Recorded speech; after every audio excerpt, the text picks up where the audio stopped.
Welcome to Penrose Learning, where we make understanding easy. You start by confirming available memory and drivers so we avoid repeat allocation failures. Check system RAM and GPU RAM and make sure at least 20% is free. This reduces fragmentation. Once done, update GPU drivers and install OS patches because driver bugs often block buffer allocation. Restart the machine to clear locked buffers and then close heavy background apps like browsers or VMs. This frees immediate resources. Now prepare the Motion Tile project for configuration changes. You now change Motion Tile settings to reduce memory pressure. This is the core fix.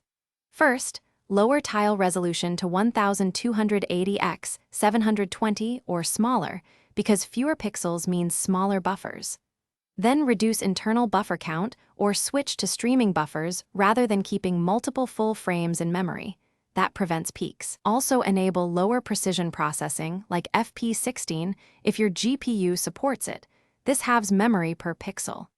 After applying these, save. You finish by validating the fix and knowing what to do if it fails.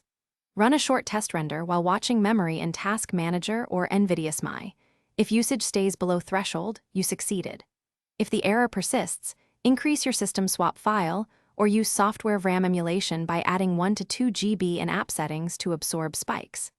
If nothing helps, split the motion tile into multiple passes to reduce per pass memory or plan a GPU upgrade. That's the only permanent solution.